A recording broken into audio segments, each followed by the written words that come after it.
ఆంధ్రప్రదేశ్ రాష్ట్రానికి జరగబోయేటటువంటి శాసనసభ, లోక్సభ ఎన్నికలకి ఇంకొక 2-3 గంటల్లో కంప్లీట్గా ప్రచారానికి తెరబడబోతోంది. రేపు కేవలం ఎన్నికలకు ముందు సమాయత్తం కావటంలో చేసేటటువంటి కార్యక్రమాలు తప్పిస్తే ప్రజల దగ్గరికి వెళ్ళటం కానీ ప్రచారం చేయటం కానీ జరిగేటటువంటి అవకాశం లేదు. అంచేది ఇవాళతో ఆఖరైనటువంటి ఆంధ్రప్రదేశ్ రాష్ట్ర శాసనసభ ఎన్నికల యొక్క ప్రచార నిమిత్తం జరిగినటువంటి కార్యక్రమాలు కనుక మనం చూసినా, లేదా గడిచినటువంటి 6-7 నెలల కాలం నుంచి కూడా ఎవరు అధికారంలోకి రాబోతున్నారు, అధికారంలోకి వచ్చిన తర్వాత వారు చేయబోయేటటువంటి పనులన్నీ కూడా ఆంధ్రప్రదేశ్ రాష్ట్రానికి, ఆంధ్రప్రదేశ్ రాష్ట్ర ప్రజలకి కూడా ఏ రకంగా ఉపయోగకరంగా ఉండబోతున్నాయనేటటువంటి దాని మీద మనం కూడా గడిచినటువంటి కాలంలో దాదాపు 750 పైచిలకు వీడియోల ద్వారా మీ అందరికీ కూడా తెలియజేశాం. ఇంకా ఓటింగ్ అనేటటువంటిది రేపు 13వ తేదీన జరగబోతోంది. ఇప్పటికే ఆంధ్రప్రదేశ్ రాష్ట్ర ప్రజలందరూ కూడా ఎవరికి ఓటు వేయాలి అనేటటువంటి ఖచ్చితంగా కూడా నిర్ణయించుకున్నారు. జగన్మోహన్ రెడ్డి గారు గడిచినటువంటి 58 నెలల కాలంలో ఏ ఒక్క విమర్శకి కూడా సమాధానం చెప్పకుండా తన యొక్క అప్పజెప్పినటువంటి పని ఏదైతే ఉందో ఆ పనిని సక్రమంగా నిర్వర్తిస్తూ పేద ప్రజలందరికీ కూడా ఒక రకమైనటువంటి అద్భుతమైనటువంటి జీవితాన్ని ప్రసాదిస్తూ వారి యొక్క కొనుగోలు శక్తి పెరగడానికి చాలా ఉపయోగపడ్డారు. అదే రకంగా అవ్వాతాతలందరికీ కూడా వారి యొక్క ఫిజికల్ డిజబిలిటీలు ఏవైతే ఉన్నాయో ఇవన్నీ కూడా దృష్టిలో పెట్టుకున్నటువంటి ఒక మానవత్వం కలిగినటువంటి వ్యక్తిగా వారి ఇంటి దగ్గరే పెన్షన్లు ఇచ్చేటటువంటి సౌకర్యాన్ని జగన్మోహన్ రెడ్డి గారు అండర్టేక్ చేశారు. గడిచినటువంటి కాలంలో ఎక్కడా కూడా ఏ ముఖ్యమంత్రి కూడా అమలు చేయనటువంటి అనేక సంక్షేమ కార్యక్రమాలు లబ్ధిదారుల యొక్క ఇళ్ల దగ్గరికే వెళ్ళి ఇవ్వటం అనేటటువంటిది ప్రపంచ దేశ చరిత్రలో ఎక్కడా కూడా జరగనటువంటి వ్యవహారాలు. దాన్ని పదే పదే విమర్శించినటువంటి చంద్రబాబు నాయుడు, పవన్ కళ్యాణ్, లోకేష్ లాంటి ఒక అధమ స్థాయి కలిగినటువంటి రాజకీయ నాయకులందరూ కూడా దాన్ని మళ్ళీ తిరిగి అండర్టేక్ చేస్తాము, కంటిన్యూ చేస్తామని ఏమాత్రం సిగ్గుపడకుండా చెప్పటం అనేటటువంటిది అప్పుడే వారి యొక్క పరాజయానికి నాంది పలకటం అనేది మనం చూసాం. గడిచినటువంటి కాలంలో ఒక 15-20 రోజులు బట్టి కూడా ఈ ల్యాండ్ యాక్ట్ ఏదైతే భూ పరిరక్షణ చట్టం ఏదైతే ఉందో ఆ ల్యాండ్ టైటిలింగ్ యాక్ట్ అనేటటువంటిది, ఆ ల్యాండ్ టైటిలింగ్ యాక్టివిటీ ఎక్కడ లేనటువంటి అబద్ధాలు చెప్పటం, అమలు కానటువంటి చట్టంలో ఏ రకమైనటువంటి లొసుగులు ఉన్నాయి అనేటటువంటిది అసెంబ్లీలో దాన్ని పొగట్టం, వారికి సంబంధించిన మీడియాలో దాన్ని పొగట్టం, గడిచినటువంటి 15 రోజులు బట్టి కూడా వారికి సంబంధించినటువంటి మీడియా చెప్పలేనటువంటి రాయకూడనటువంటి అబద్ధాలన్నీ మాట్లాడటం కూడా ప్రజలందరూ గమనించాలి. సో ఈ సందర్భంలో వివిధ రకాలైనటువంటి సర్వేలన్నీ ఏం చెప్పబోతున్నాయి. ఒక రోజులో మీరందరూ కూడా ఈవీఎంల దగ్గరికి వెళ్ళి 2 బటన్లు నొక్కబోతున్నటువంటి సందర్భంలో ఎక్కడా కూడా కన్ఫ్యూజన్ గురి కావాల్సినటువంటి అవసరం లేదు. ఏ రకమైనటువంటి ప్రలోభాలకి లొంగాల్సినటువంటి అవసరం కూడా లేదు. సో రాబోయేటటువంటి 5 సంవత్సరాల కాలం చాలా విలువైనటువంటి కాలం ఆంధ్రప్రదేశ్ రాష్ట్రానికి, ఆంధ్రప్రదేశ్ రాష్ట్ర ప్రజలకు సంబంధించి. పోలవరం ప్రాజెక్టు కంప్లీట్ కావాలి. పోలవరం ప్రాజెక్టుకి మోకాలడ్డినటువంటి తెలుగుదేశం, జనసేన, బీజేపీ పార్టీలు వాళ్ళ అబద్ధాలు చెప్తున్నాయి. మేము వస్తే పోలవరం ప్రాజెక్టును కంప్లీట్ చేస్తామని. పోలవరం ప్రాజెక్టుని రాకుండా అడ్డుకున్నదే నరేంద్ర మోడీ నాయకత్వంలోని బీజేపీ ప్రభుత్వం. అటువంటి బీజేపీ ప్రభుత్వానికి దానికి సంబంధించినటువంటి 10 మంది అసెంబ్లీ సభ్యుల్ని, అదే రకంగా 6 పార్లమెంటు సభ్యుల్ని చిత్తుగా ఓడించాల్సినటువంటి బాధ్యత ఆంధ్రప్రదేశ్ రాష్ట్ర ప్రజల మీద ఉంది. అదే రకంగా గడిచినటువంటి 4 సంవత్సరాల కాలంలో చంద్రబాబు నాయుడు యొక్క మోచేతి నీళ్లు తాగుతూ అతని ప్రాపకం కోసం మాత్రమే ప్రాకులాడుతున్నటువంటి పవన్ కళ్యాణ్కి సంబంధించిన 21 మంది శాసనసభ్యుల్ని, 2 పార్లమెంటు సభ్యుల్ని చిత్తుగా ఓడించాల్సినటువంటి బాధ్యత ఇవాళ ఆంధ్రప్రదేశ్ రాష్ట్ర ప్రజల మీద ఉంది. అదే రకంగా గడిచినటువంటి కాలంలో విలువలు లేనటువంటి రాజకీయం, ఏమాత్రం ఆశయాలు సిద్ధాంతాలు లేనటువంటి రాజకీయంతో చంద్రబాబు నాయుడు ఆడినటువంటి రాజకీయాలకి వాళ్ళ చరమాంకం పలకాలి.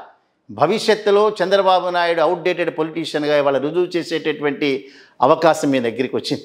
అందుకనే ఆంధ్రప్రదేశ్ రాష్ట్ర ప్రజల్ని కన్ఫ్యూజ్ చేస్తూ రకరకాల సర్వేల పేరుతో తెలుగుదేశం పార్టీకి సంబంధించిన కూటమి ఆడుతున్నటువంటి నాటకాల్లో ఏమాత్రం నిజం ఉంది అని చెప్పడానికి మాత్రమే మేము వాళ్ళ ప్రయత్నం చేస్తున్నాం. మొట్టమొదటిసారిగా మా యొక్క టీం ఏదైతే గ్రౌండ్ రిపోర్ట్లు ఇస్తూ వచ్చిందో ఆ టీం ఇచ్చినటువంటి గ్రౌండ్ రిపోర్ట్ ప్రకారం 130 నుంచి 140 స్థానాలు వైసీపీ పార్టీ కైవసం చేసుకోబోతోంది. దాదాపు 50.2%తో ఆంధ్రప్రదేశ్లో మళ్ళీ తిరిగి జగన్మోహన్ రెడ్డి గారే రాష్ట్రాల్లో అధికారాన్ని చేపట్టబోతున్నారనేటటువంటిది మా రిపోర్ట్ వచ్చింది. దీన్ని తప్పనిసరిగా మీరు జూన్ 1వ తేదీన జరగబోయేటటువంటి ఎన్నికల యొక్క ఫలితాలు జూన్ 4న వచ్చినా కూడా జూన్ 1వ తేదీన ఎగ్జిట్ ఫలితాలు వస్తాయి. దాంతో కూడా కంపేర్ చేసుకోవచ్చు.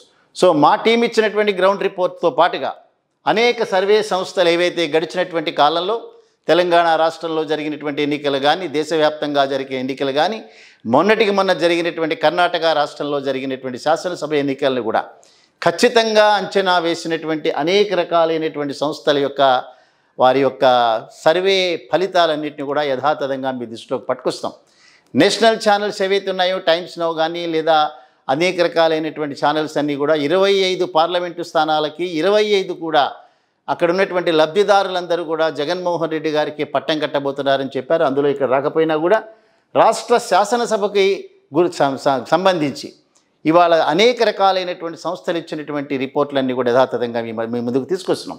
మొట్టమొదటిగా ఎలక్షన్స్ అనేటటువంటి సంస్థ వీరికి సరైనటువంటి చాలా రికార్డు ఉంది. అనేక సార్లు వీరు చెప్పినటువంటి ఫలితాలు యథాతథంగా వచ్చినటువంటి దాఖలాలు కూడా ఉన్నాయి.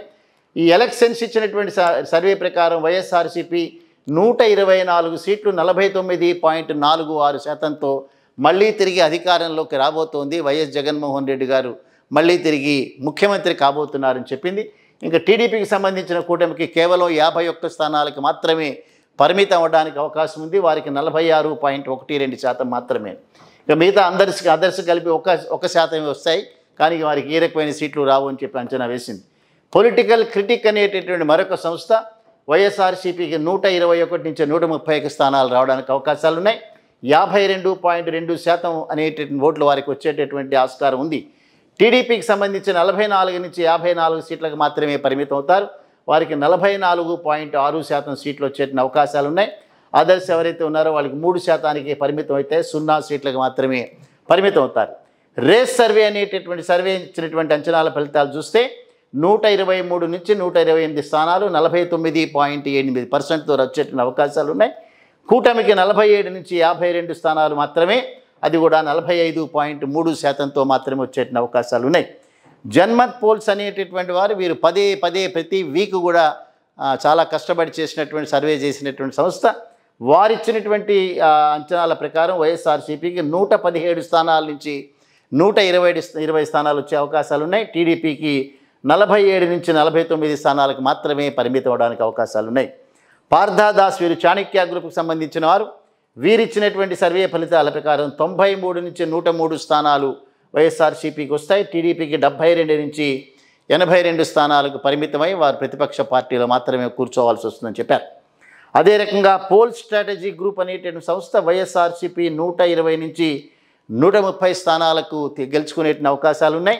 టీడీపీ కేవలం 45 నుంచి 55 స్థానాలకు మాత్రమే పరిమితం అవుతుంది అనేటటువంటి మాట చెప్పారు. సో ఇవన్నీ కనుక ఏ సర్వే సంస్థ చెప్పినా సరే మళ్ళీ తిరిగి వైఎస్ఆర్సీపీ పార్టీ మాత్రమే అధికారంలోకి రాబోతోంది. జగన్మోహన్ రెడ్డి గారు మళ్ళీ పేద ప్రజలందరికీ కూడా మరొక 5 సంవత్సరాల కాలం నవరత్నాలు ప్లస్ అనేటటువంటిది ఏదైతే ఎన్నికల మేనిఫెస్టో ఇచ్చారో, ఒక పక్క చంద్రబాబు నాయుడు మేము కనుక అధికారంలోకి వస్తే 4,000 రూపాయల పెన్షన్ ఇస్తాం, ఇంకొకటి అబద్ధాలు చెప్పినా సరే మనం ఇవ్వగలిగింది మాత్రమే చెప్పాలనేటటువంటి జగన్మోహన్ రెడ్డి గారి యొక్క అభిప్రాయం మేరకు వారు నవరత్నాలు ప్లస్ అనేది ఆల్రెడీ ఎన్నికల మేనిఫెస్టోలో డిక్లేర్ చేస్తున్నారు. సో అన్ని సర్వే సంస్థలు చేసినటువంటి పేరెన్నికల సంస్థలు చేసిన సర్వేల ప్రకారం జగన్మోహన్ రెడ్డి గారు మళ్ళీ తిరిగి అధికారాన్ని చేపట్టబోతున్నారు.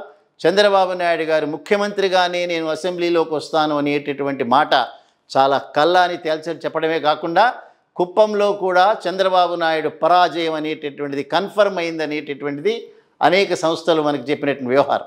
సో దీనిలో అన్నిటిలో ఆఖరిగా మేము చెప్పేటటువంటిది యాక్సెస్ మై ఇండియా పోల్స్ అనేటటువంటి సర్వే సంస్థ గడిచినటువంటి కాలంలో ఇండియా టుడేతో జతగట్టి అనేక సార్లు చాలా ఖచ్చితంగా రిజల్ట్స్ని అంచనా వేసినటువంటి నేపథ్యంలో మాకు వచ్చినటువంటి సమాచారం ప్రకారం కనుక చూస్తే 132 నుంచి 135 స్థానాలు వైఎస్ఆర్సీపీ గెలవబోతోంది, తిరిగి అధికారం చేపట్టబోతోంది అనేటటువంటిది వారు అంచనా వేసినారు. ఇంకా టీడీపీ కూటమికి కేవలం 42-43 స్థానాలకు మాత్రమే పరిమితం అవుతాయన్నది 50.2%తో దిగ్విజయంగా విజయకేతనం వైఎస్ఆర్సీపీ ఎగరబోతోందనేటటువంటిది my India Axis my India polls అనేటటువంటి ఒక సర్వే సంస్థ వచ్చినట్టుగా మన దగ్గరికి సమాచారం వచ్చింది. కన్ఫర్మేషన్ అనేటటువంటిది రేపు జూన్ 1న మాత్రమే చేస్తామని చెప్పారు. ఏవైనప్పటికీ కూడా మళ్ళీ తిరిగి ఆంధ్రప్రదేశ్ రాష్ట్రంలో వైఎస్ఆర్సీపీ విజయ దుందుబి మోగించబోతోంది. జగన్మోహన్ రెడ్డి గారి లాంగ్వేజ్లో చెప్పాలంటే గిరగిరా తిరిగేటటువంటి ఫ్యాన్ ఇంట్లో ఉండాలి, తుప్పు పట్టిన సైకిల్ బయట ఉండాలి, తాగి పడేసినటువంటి గ్లాసు సింకులోనే ఉండాలనేటటువంటిది రాబోయే రోజుల్లో వాస్తవంగా నిజమయ్యేటటువంటి పరిస్థితి అవుతుందా లేదా అన్నది మనం వేచి చూడాల్సినటువంటి అంశం.